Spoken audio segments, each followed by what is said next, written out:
गौतम बुद्ध का नाम ही संकीर्ण सांप्रदायिक चित्त के लोगों को भयाक्रांत कर देता था।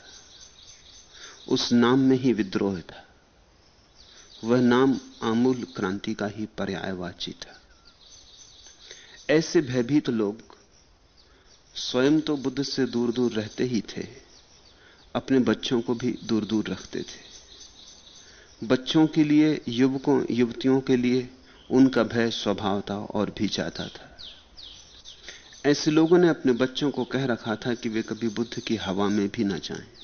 उन्होंने शपथें दिला रखी थी कि वे कभी भी बुद्ध या बुद्ध के भिक्षुओं को प्रणाम ना करेंगे। एक दिन कुछ बच्चे जेतवन के बाहर खेल रहे थे। खेलते खेलते उन्हें प्यास लगी। वे भूल गए अपने माता पिताओं और धर्म गुरुओं को दिए वचन और जेतवन में पानी की तलाश में प्रवेश कर गए। संयोग की बात कि भगवान से ही उनका मिलना हो गया। भगवान ने उन्हें पानी पिलाया और बहुत कुछ और भी पिलाया, प्रेम भी पिलाया। ऊपर की प्यास तो मिटाई और भीतर की प्यास जगाई। वे बच्चे खेल इत्यादि भूलकर दिन भर भगवान के पास ही रहे। ऐसा प्रेम तो उन्होंने कभी न जाना था। न जाना था ऐसा चुंबकीय आकर्षण, न देखा था ऐसा सौंदर्य, न देखा था ऐसा प्रसाद, ऐसी शांति, ऐसा आनंद, ऐसा अपूर्व उत्सव। वे भगवान में ही डूब गए। वह अपूर्व रस, वह अलौकिक रंग उन सरल बच्चों के हृदयों को लग गया। वे फिर रोज ही आने लगे। वे भगवान के पास धीरे धीरे ध्यान में भी बैठने लगे। उनकी सरल श्रद्धा देखते ही बनती थी। फिर उनके मां बाप को खबर लगी। मां बाप अति क्रुद्ध हुए, पर अब बहुत देर हो चुकी थी। बहुत उन्होंने सिर मारा। उनके पंडित पुरोहितों ने बच्चों को समझाया, डांटा डपटा, भय लोभ साम दाम दंड भेद सबका उन छोटे छोटे बच्चों पर प्रयोग किया गया। पर जो छाप बुद्ध की पड़ गई थी सो पड़ गई थी। फिर तो ये मां बाप बहुत रोए भी, पछताए भी, जैसे बुद्ध ने उनके बच्चों को बिगाड़ दिया हो। उनकी नाराजगी इतनी थी और वे कहते फिरते थे कि इस भ्रष्ट गौतम ने हमारे भोले भाले बच्चों को भी भ्रष्ट कर दिया है।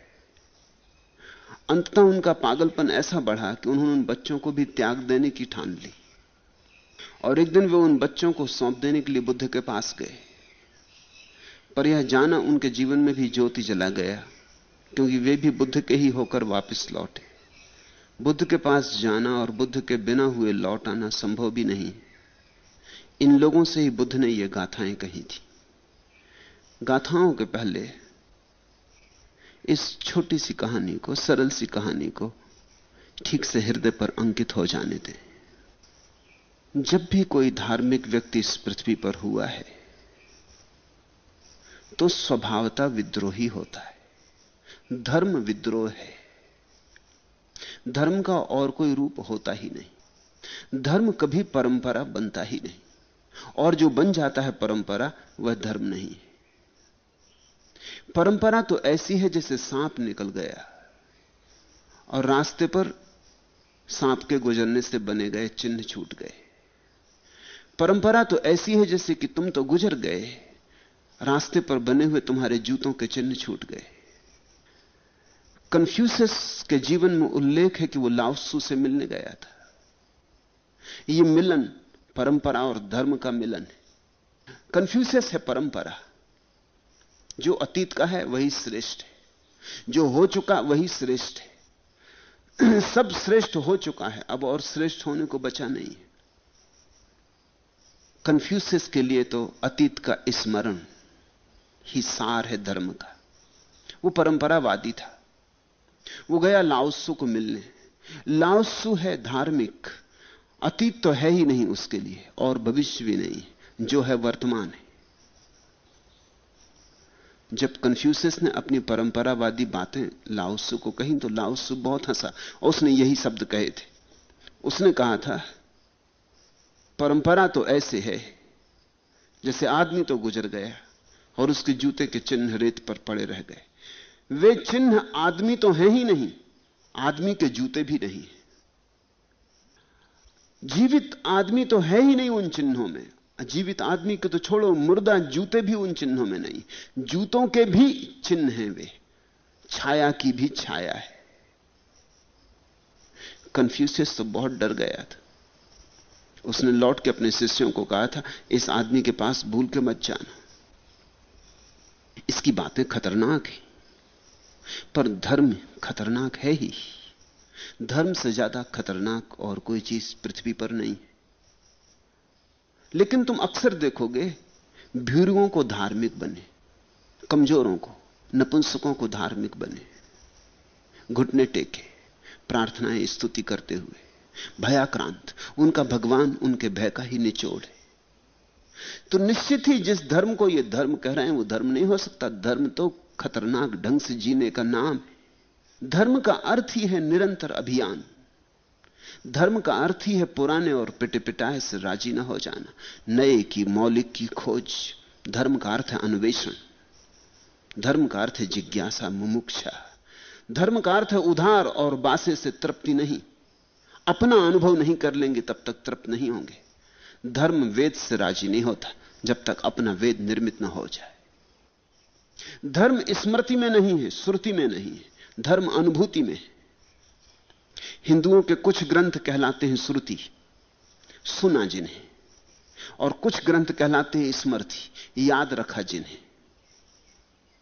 हिंदुओं के सारे ग्रंथ दो हिस्सों में बांटे जा सकते हैं, श्रुति और स्मृति, या तो सुना या याद रखा।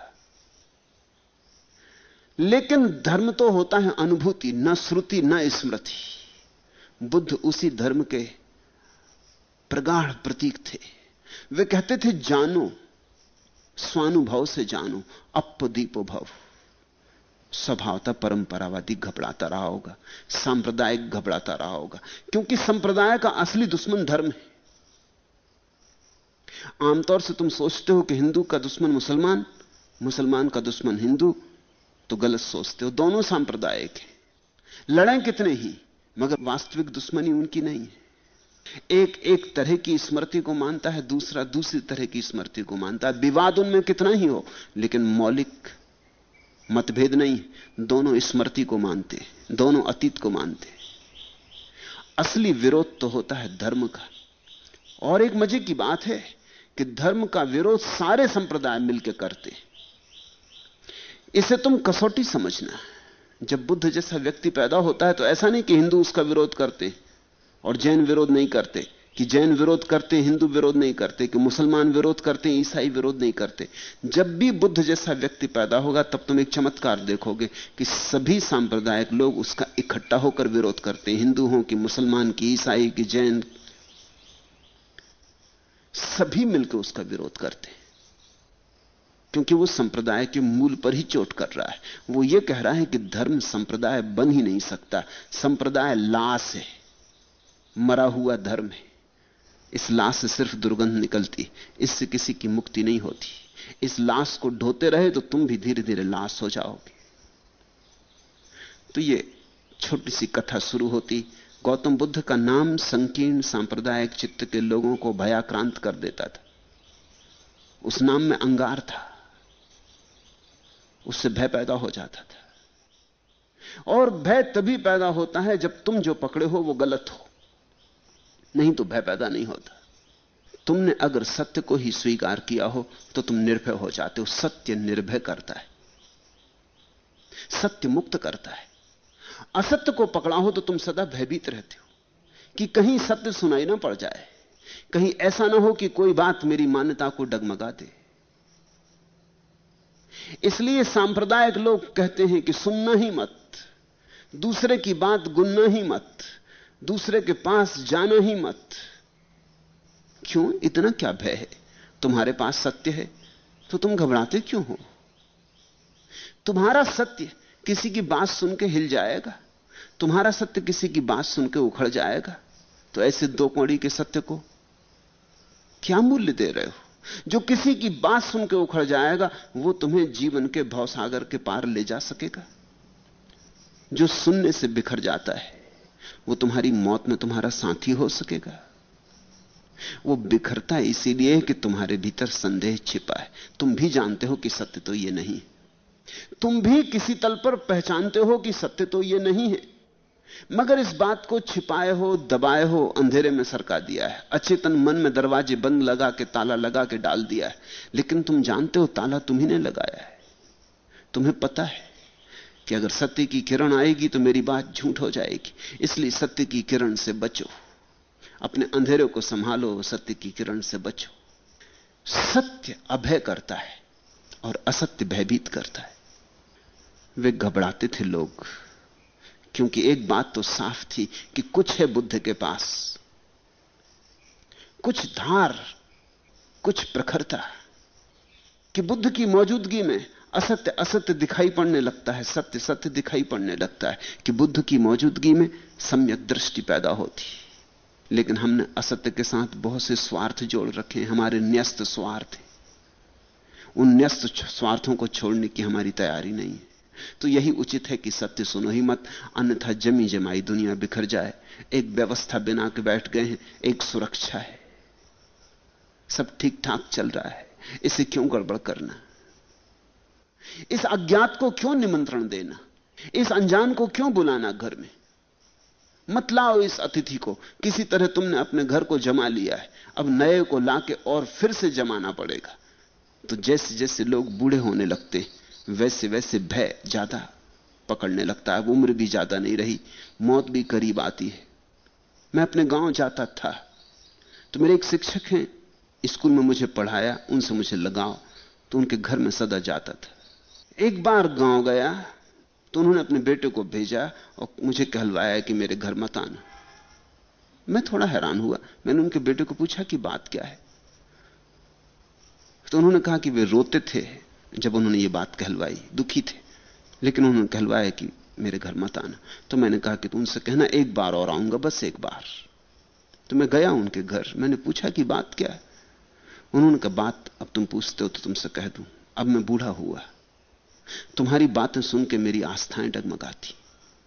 अब यहां मौत मेरे करीब खड़ी, तुम्हारी बात सुन के मैं कोई नई बात शुरू कर भी नहीं सकता। नई बात शुरू करने के लिए समय भी मेरे पास नहीं है। पिछली बार तुम आए तब से मैं ठीक से माला नहीं फेर पाया, माला फेरता हूं तुम्हारी याद आती कि सब फिजूल। राम राम जपता हूं तुम्हारी बात याद आती है कि कोका कोला जपो तो भी ऐसा ही परिणाम होगा। तुम मुझे बहुत सता रहे हो। मूर्ति के सामने बैठता हूं और मैं जानता हूं कि मूर्ति पत्थर है और अब मौत मेरी करीब आती है। अब तुम देखते मेरे हाथ पैर कपने लगे, मैं उठ भी नहीं सकता। मुझे मेरे ऊपर छोड़ दो। मैंने उनसे कहा मुझे कुछ अड़चन नहीं है,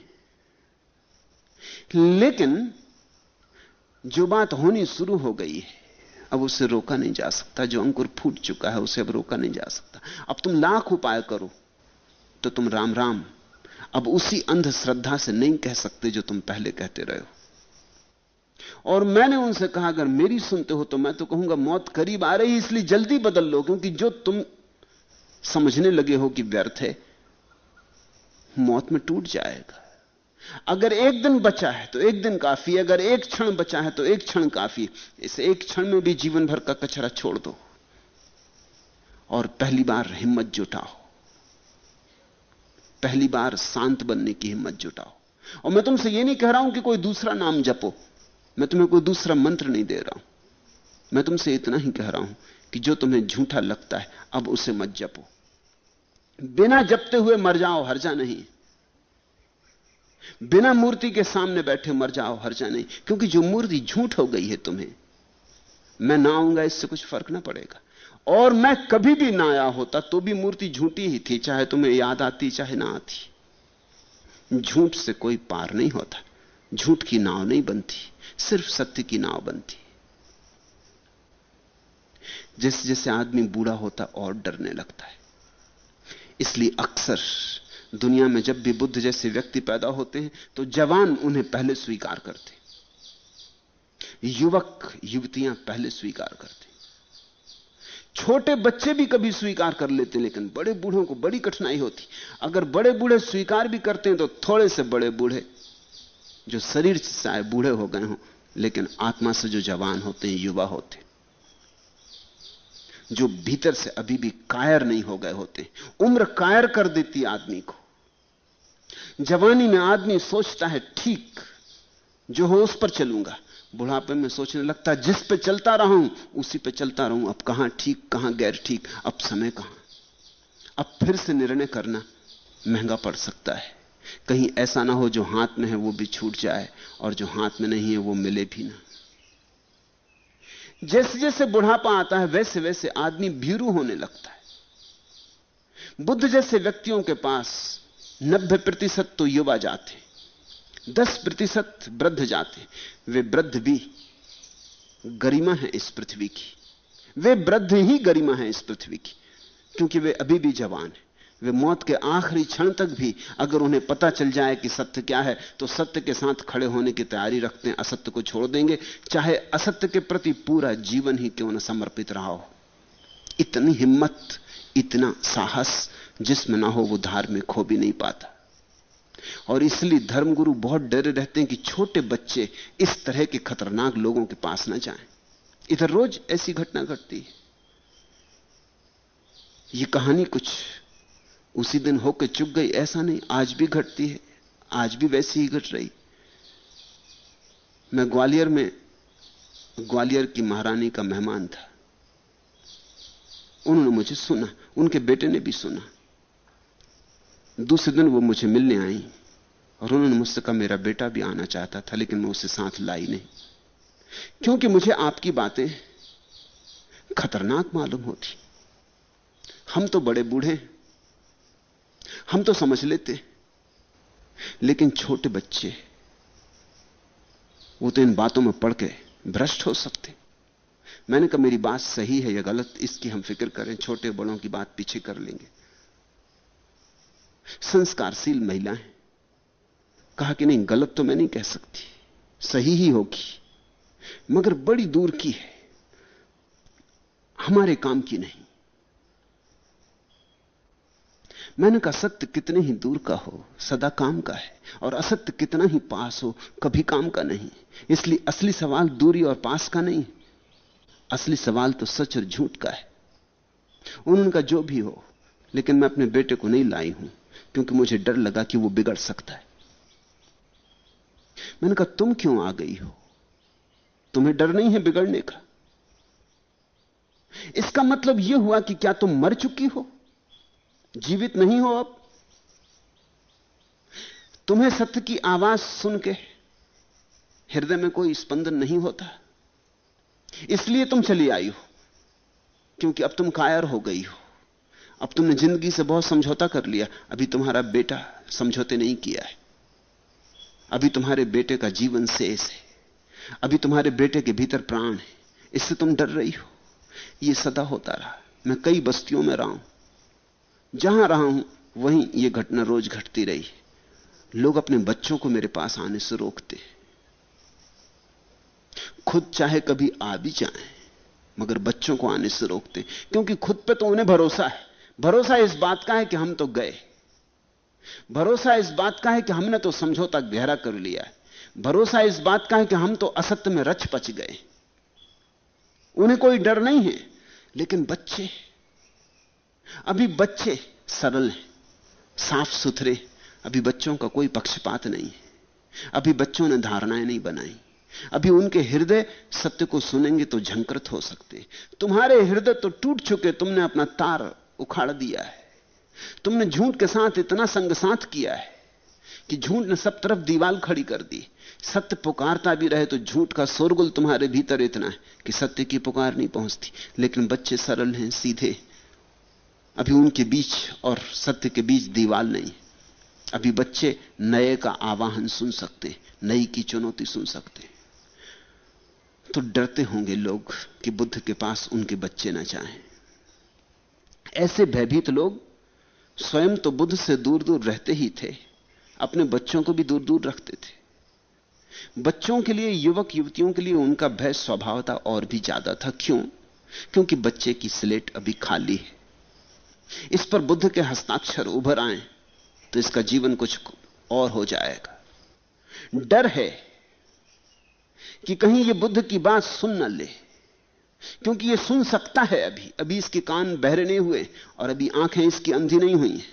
अभी इसके मन के दर्पण पर बहुत ज्यादा धूल नहीं जमी। अभी बुद्ध के पास जाएगा तो उनकी छवि इसमें अंकित हो सकती है। जिन्होंने अपने दर्पण बिगाड़ लिए, जिनके दर्पणों पर बहुत धूल जम गई है, वो चले भी जाते हैं बुद्ध के पास तो कोई छवि नहीं बनती, खाली जाते हैं, खाली लौट आते हैं। इसलिए सारे दुनिया के तथाकथित धार्मिक लोग अपने बच्चों को बड़े जल्दी से अपने ही धर्म में दीक्षित करने में लग जाते। न उनके पास धर्म है, न उनके पास समझ है, न बूझ है, न उनके पास सत्य है, लेकिन जो भी असत्य का कूड़ा करकट उनके मां बाप उन्हें दे गए थे वो अपने बच्चों को दे देते। बड़ी जल्दी करते। छोटे छोटे बच्चों को मंदिर भेजने लगते, मस्जिद भेजने लगते, गुरुद्वारा भेजने लगते। छोटे छोटे बच्चों के मन में वही कूड़ा करकट जो खुद ढो रहे हैं डालने लगते। न उन्हें उस कूड़ा करकट से कोई सोना मिला है, न उन्हें आशा है कि इन्हें मिलेगा, मगर एक ही आशा बांध के चलते हैं कि हम जिस दुनिया में रहे हमारे बच्चे भी उसी में रहें। यह प्रेम है।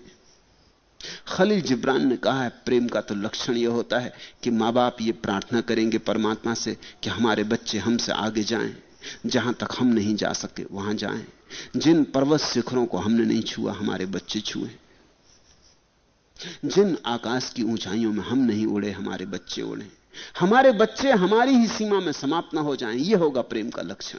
लेकिन प्रेम है कहां? जिस बेटे को तुम सोचते हो मैं प्रेम करता हूं, उसको भी तुम प्रेम नहीं करते। अगर तुम प्रेम करते होते तो तुम्हारा व्यवहार दूसरा होता है। अगर तुम प्रेम करते होते तो तुम अपने बेटे को कहते कि बेटा हिंदू मत होना, क्योंकि मैं हिंदू रहा और मैंने कुछ भी ना पाया। मुसलमान मत होना, क्योंकि मैं मुसलमान रहा और मैं सिर्फ लड़ा और झगड़ा और मैंने कुछ नहीं पाया। तुम अपने बेटे से कहोगे अगर तुम उसे प्रेम करते हो कि जो भूलें मैंने की तू मत दोहराना। कहीं ऐसा ना हो कि जैसा मेरा जीवन व्यर्थ की बातों में उलझा और रेगिस्तान में खो गया, उत्सव हाथ ना लगा, रस की कोई धार ना बही, कोई गीत ना फूटा, कोई फूल ना खिले। ऐसा तेरे साथ ना हो जाए मेरे बेटे। तू ध्यान रखना, तू मंदिर मस्जिद से सावधान रहना, मैं इन्हीं में उलझ गया। तू मंदिर मस्जिद से अपना आंचल बचा के निकल जाना। तू सत्य की खोज करना, मैं नहीं कर पाया, मैं कायर था। मैंने अपने बड़े बूढ़ों की बात मान ली थी और मैंने खुद कभी खोज नहीं की। तू मेरी बात मत मानना।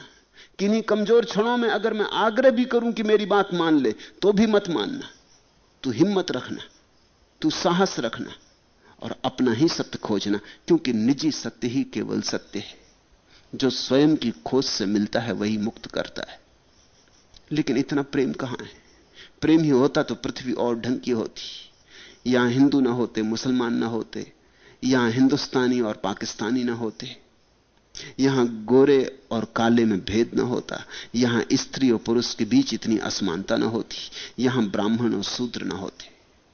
अगर दुनिया में प्रेम होता तो ये मूढ़ताएं ना होती। मगर ये मूढ़ताएं धर्म की आड़ में छिपी बैठी। धर्म की मिठास में खूब जहर छिपा बैठा है। डरते होंगे लोग कि हमारे बच्चे बुद्ध के पास न चले जाएं। सोचते वे यही होंगे कि बच्चों के प्रेम के कारण हम ऐसा कर रहे हैं। तुम्हारे सोचने से क्या होता है? तुम लाख सोचो, तुम जो करते हो उसका परिणाम बताएगा कि क्या सच है। बुद्ध आए हो गांव में, कौन ऐसा बाप होगा जो अपने बेटे से ना कहे कि सब छोड़, लाख काम छोड़, जा बुद्ध को सुन। हम तो चूके, हम तो जीवन में न सुन पाए, हम अभागे थे, तू जा, हम भी आएंगे। शायद तेरे जीवन में जलती किरण देख के हमारे जीवन में भी फिर जोश आ जाए। तू अभी युवा है, तू शायद जल्दी समझ ले। लेकिन बूढ़े सोचते हैं कि हम ज्यादा समझदार हैं, जैसे समझदारी का तुम्हारे जिंदगी के व्यर्थ के अनुभव से कोई संबंध है। क्योंकि तुम 40 साल एक ही दफ्तर, सुबह गए शाम घर लौटे, तो तुम बड़े अनुभवी हो। कि तुम गड्ढा खोदते रहे सड़क पर 40 साल तक, तो तुम बड़े अनुभवी हो, कि तुम्हें बड़ा ज्ञान हो गया। कि दुकान पर कपड़े बेचते रहे, तुम बड़े अनुभवी हो। तुम्हारा अनुभव क्या है? तुम्हारे अनुभव से सत्य का संबंध क्या है? सत्य के जानने के लिए सरलता ज्यादा उपयोगी है बजाय तुम्हारा तथाकथित अनुभव। अनुभव ने तुम्हें विकृत कर दिया, बहुत लकीरें खींच दी तुम्हारे मन पर। इन लकीरों के कारण अब अगर बुद्ध हस्ताक्षर भी करें तो उनका पता भी ना चलेगा। तुम बहरे हो गए हो, तुम अंधे हो गए हो। अपने बच्चों को भेजना क्योंकि उनकी तेजस्विता अभी कायम है। अपने बच्चों को भेजना क्योंकि अभी वे हरे हैं, ताजे हैं। वे जल्दी बुद्ध को पहचान लेंगे, उनका तालमेल तत्क्षण बैठ जाएगा। अभी वे बहुत दूर नहीं गए हैं संसार में, अभी सन्यास के बहुत करीब हैं। हर बच्चा सन्यासी की तरह पैदा होता है और बहुत थोड़े भाग्यशाली लोग हैं जो सन्यासी की तरह मरते हैं। 100 बच्चों में से 100 बच्चे सन्यासी की तरह पैदा होते हैं, फिर 99 संसारी हो जाते हैं। इसके पहले कि बच्चा संसारी हो जाए, इसके पहले कि क्षुद्र बातों को ज्यादा मूल्य देने लगे विराट के मुकाबले, इसके पहले कि रुपया ज्यादा मूल्यवान हो जाए सत्य के तुलना में, इसके पहले पद प्रतिष्ठा ज्यादा मूल्यवान हो जाए प्रेम की तुलना में, भेजना बुद्धों के पास, करवाना सत्संग। क्योंकि जल्दी ही बच्चा भी विकृत हो जाएगा जैसे तुम विकृत हो गए हो। जल्दी ही विकृत हो जाएगा क्योंकि तुम्हारा यह पूरा समाज रुग्ण है और सभी यहां बीमार है। इन बीमारों के बीच पलेगा तो बीमार हो ही जाएगा। यहां मां बाप बीमार हैं, शिक्षक बीमार हैं, धर्मगुरु बीमार हैं, राजनेता बीमार हैं। यह दुनिया बीमारों की, यह बड़ा अस्पताल है। यहां सब अपनी अपनी बीमारी झेल रहे हैं। यहां थोड़ी बहुत देर शायद बच्चा अपने को बचा ले, ज्यादा देर ना बचा सकेगा, जल्दी ही बीमार हो जाएगा। इसके पहले की बीमारी उसे भी पकड़ ले, इसके पहले कि उसकी भी आंखें धुंधली होने लगे, और इसके पहले कि उसके हृदय का स्वर भी दबने लगे शोरगुल में, इसके पहले कि वो प्रेम के मुकाबले धन को ज्यादा मूल्य देने लगे, आनंद के मुकाबले प्रतिष्ठा को ज्यादा मूल्य देने लगे, शांति के मुकाबले सम्मान को ज्यादा मूल्य देने लगे, सत्य के मुकाबले जन संसार की क्षुद्र चीजों को खरीदने निकल पड़े, आत्मा बेचने लगे और दिल्ली पहुंचने में लग जाए। इसके पहले कि वो दिल्ली की यात्रा पर निकले, उसे भेजना बुद्धों के पास। तुम नहीं गए कोई हर्ज नहीं, तुम्हारा अगर प्रेम है तो तुम जरूर भेजोगे, लेकिन नहीं, ऐसा होता नहीं। मां बाप यही सोचते हैं कि वो प्रेम के कारण रोक रहे। हम बड़े धोखेबाज हैं, हम गलत काम भी ठीक शब्दों की आड़ में करते हैं। हम बड़े कुशल हैं, हमारी बेईमानी बड़ी दक्ष है। ऐसे लोगों ने अपने बच्चों को कह रखा था कि वे कभी बुद्ध की हवा में भी ना जाएं। बुद्ध की हवा में जाना भी खतरे से खाली नहीं है। उस हवा में भी कुछ है, वो हवा भी छूती है और झकझोरती। उस हवा में भी तुम्हारे पत्तों पर जमी हुई धूल झड़ जा सकती है। उस हवा में तुम्हारे भीतर जमी हुई गंदी हवा बाहर निकल सकती है। उस हवा के झोंके में तुम्हारे भीतर नई ताजगी और नए अनुभव का स्वर गूंज सकता है। उस हवा के साथ तुम्हारे जीवन में नई यात्रा की शुरुआत हो सकती। क्योंकि जिसने बुद्ध को देखा वो बुद्ध जैसा न होना चाहे, यह असंभव है। जो बुद्ध के पास बैठा उसके भीतर एक महत्वाकांक्षा न जग जाए कि कभी ऐसी शांति मेरी भी हो, ऐसा असंभव है। जगेगी ही ऐसी आकांक्षा। जिसने बुद्ध का प्रसाद देखा, सौंदर्य देखा, वो वैसा ही सुंदर होना चाहेगा। जिसने बुद्ध को नहीं देखा वो अभागा है, क्योंकि उसने अपने भविष्य को नहीं देखा। बुद्ध में हम अपने भविष्य को देखते हैं, जिन में, क्राइस्ट में, कृष्ण में हम अपने भविष्य को देखते हैं। ये पूरे हो गए मनुष्य हैं, ये पूरे खिल गए फूल हैं। ये 1000 पखड़ियों वाला कमल पूरा का पूरा खिल गया है। इसे खिला हुआ देखकर हमें याद आती कि हम अभी बंद हैं, हम अभी कली हैं, हम भी खिल सकते हैं। ये स्मरण ही जीवन में क्रांति का सूत्रपात हो जाता है। तो बुद्ध का पता ही ना चले। बुद्ध जैसे व्यक्ति भी होते हैं, इसकी भनक ना पड़े। तो मां बाप ने कहा था अपने बच्चों को कि बुद्ध की हवा में भी ना जाएं। उन्होंने उन्हें सप्तें दिला रखी थी, क्योंकि बच्चों का क्या भरोसा, बच्चे सीधे साधे बोले वाले, अभी कह दें हां घड़ी भर बाद चले जाएं। और बच्चों का यह भी डर है कि तुम जिस बात से उन्हें रोको कि वहां ना जाएं, शायद वहां इसलिए चले जाएं कि मां बाप ने रोका, जरूर कुछ होगा। बच्चे बच्चे हैं, बच्चों का अलग गणित है। इंकार के कारण ही जा सकते। तो उनको शपथ दिला रखी थी, उनको कस्में दिलाई थी, कहा होगा कि हम मर जाएंगे अगर तुम बुद्ध के पास गए। खाओ कसम अपने मां की, खाओ कसम अपने पिता की। उन्होंने कस्में भी खा ली थी। छोटे बच्चे हैं, उनसे तुम जो करवाओ करेंगे, तुम्हारे ऊपर निर्भर है। तुम उनकी हत्या करो तो भी गर्दन तुम्हारे सामने रख देंगे। कर भी क्या सकते हैं, तुम्हारे हाथ में उनका जीवन मरण है। मनुष्य जाति ने बच्चों पर जितना अनाचार किया है उतना किसी और पर नहीं। जब सारी दुनिया में सब अनाचार मिट जाएंगे, तब शायद अंतिम अनाचार जो मिटेगा वो होगा मां बाप के द्वारा किया गया बच्चों के प्रति अनाचार। और वो अनाचार दिखाई नहीं पड़ता, क्योंकि प्रेम की बड़ी हमने बकवास उठा रखी कि हम सब प्रेम के कारण कर रहे हैं। तुम बच्चे को मारो तो प्रेम के कारण, पीटो तो प्रेम के कारण, सिखाओ कुछ तो प्रेम के कारण। तो बच्चा इंकार भी नहीं कर सकता, विद्रोह भी नहीं कर सकता। सबसे पहले विद्रोह किया गरीबों ने अमीरों के खिलाफ। तब किसी ने सोचा भी नहीं था कि एक दिन स्त्रियां पुरुषों के खिलाफ बगावत कर देंगी। अब स्त्रियों ने बगावत की पुरुषों के खिलाफ। अभी कोई सोच भी नहीं सकता है कि दिन बेटे बच्चे मां बाप के खिलाफ बगावत करेंगे। मैं तुमसे कहता हूं, आगाह रहना, वो दिन जल्दी ही आएगा, करना ही पड़ेगा। जिस दिन बच्चे मां बाप के खिलाफ बगावत करेंगे, उस दिन साफ होगी बात कि मनुष्य जाति ने अनंत काल से कितना अनाचार बच्चों के साथ किया है। मगर अनाचार ऐसा है कि भोले भाले बच्चे उसके बगावत में विद्रोह भी नहीं कर सकते। उनको पता भी नहीं कि क्या सही है क्या गलत है। तुम पर भरोसा इतना है, उनकी श्रद्धा इतनी सरल है कि तुम जो चाहो उन पर थोप दो। हिंदू बना लो, मुसलमान बना लो, ईसाई बना लो, तुम्हें जो बनाना हो बना लो, क्योंकि बच्चा सरल है। बच्चा अभी इतना नरम है कि जैसा ढालो ढाल लो। फिर एक दफा ढल गया, ढांचे में पड़ गया, फिर बहुत मुश्किल हो जाता है। ढांचा जब मजबूत हो जाता, तुम कहते हो बेटे अब तुम्हें जहां जाना हो जा सकते हो, क्योंकि अब इस ढांचे को तोड़ना बहुत मुश्किल हो जाएगा। छोटा पौधा होता है, तब जहां झुकाना चाहो झुक जाता है। फिर बड़ा वृक्ष हो गया, फिर झुकना बहुत मुश्किल हो जाता है। अगर गलत भी ढांचे में पड़ गया तो फिर वही उसके जीवन की कथा हो जाती। तो उन्होंने कस्में दिला रखी थी कि जाना तो दूर, अगर रास्ते पर बुद्ध मिल जाएं संयोग बसात, कभी भिक्षा मांगते, तो प्रणाम भी ना करना। बुद्ध की तो बात दूर, बुद्ध के भिक्षुओं को भी प्रणाम मत करना, क्योंकि कुछ ना कुछ बुद्ध का बुद्ध के भिक्षुओं में भी तो होगा ही।